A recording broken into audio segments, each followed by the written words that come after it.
Assalamualaikum warahmatullahi wabarakatuh. Kembali ketemu saya dengan Edward Rashidi. Pada kesempatan ini, teman-teman, kita akan coba membahas terkait dengan sistem produksi, eh, sistem tarik dan tekan dalam sistem produksi. Nah, ini adalah satu metode bagaimana pull dan push system dari sudut pandang just in time.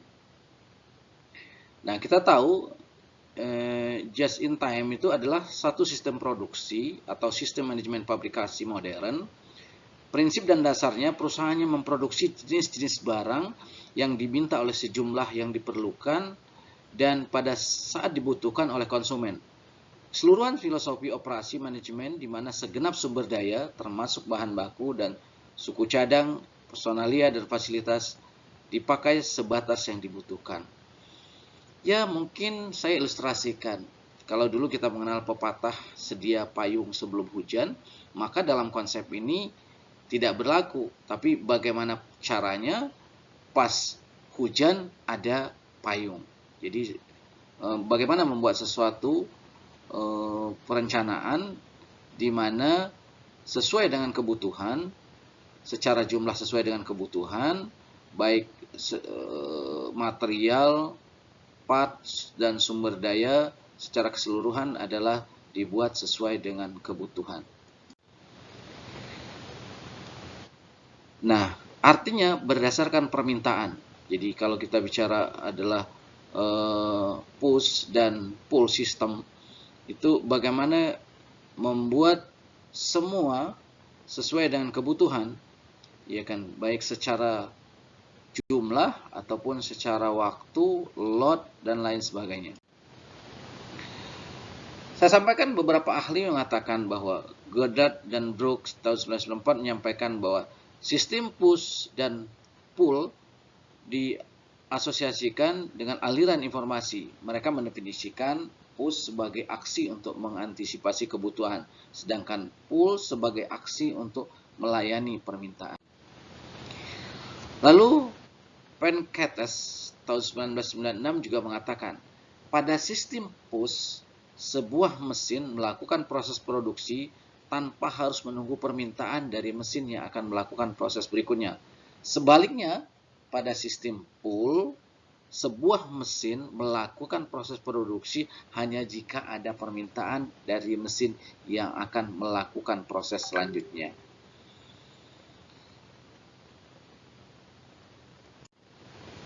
Nah, Villa dan Watanabe mengatakan bahwa menggambarkan kaitan sistem push dengan proses manajemen dalam upaya mengurangi resiko stick out, sedangkan sistem pull sebagai suatu proses produksi yang mengalir dengan ekspektasi inventory sekecil mungkin. Jadi persediaannya sekecil mungkin. Nah, sistem produksi push atau dorong, produksi dibuat sebanyak mungkin sesuai dengan kapasitas mesin atau tenaga kerja dan ketersediaan bahan baku. Sistem push bekerja berdasarkan data historis seperti data permintaan atau demand. Sebelumnya, manufaktur memutuskan terlebih dahulu seberapa jumlah item yang harus diproduksi. Kemudian berharap item-item ini sesuai dengan permintaan pasar tanpa menyebabkan persediaan.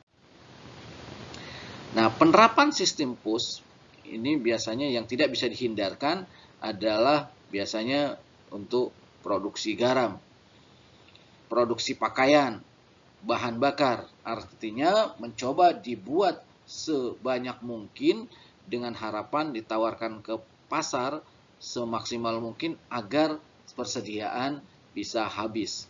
Dan ini yang mungkin salah satu karakter dari produk yang memang harus dibuat sistem push, sistem dorong.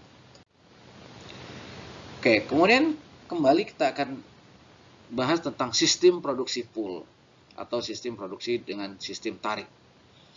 Sistem pull hanya melakukan proses produksi secara menarik Artinya barang yang dibuat didasarkan atas permintaan sales atau sales order, sehingga sebelum barang diproduksi perusahaan sudah tahu barang ini akan dijual kemana.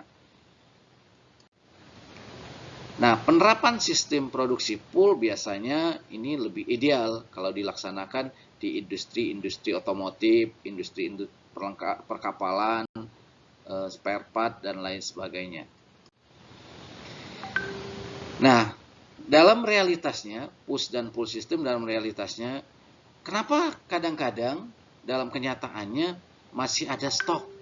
Padahal harusnya dengan pull system itu, harusnya tidak ada stok, karena membuat barang sesuai dengan kebutuhan, jumlah barang sesuai dengan permintaan pelanggan. Lalu apa alasannya? Pertama, biasanya terkait dengan jarak relatif jauh antara produsen dan pabrik. Maka hal ini biasanya walaupun sistem produksinya menggunakan pool, masih ada stok, namun dibatasi dengan jumlah yang paling realistis. Dua, beberapa material memiliki harga yang fluktuatif. Nah, untuk mengantisipasi harga material yang fluktuatif, biasanya pihak manufaktur masih menjaga atau masih menyiapkan stok. Yang ketiga, biasanya dalam rangka mengoptimalkan biaya pembelian.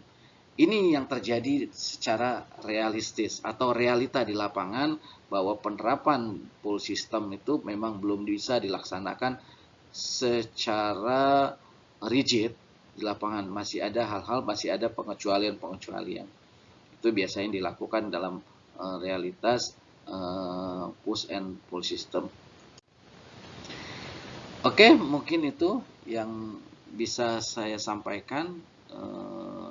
Mudah-mudahan kita berkembang untuk bisa diskusi lebih jauh lagi. Terima kasih. Assalamualaikum warahmatullahi wabarakatuh.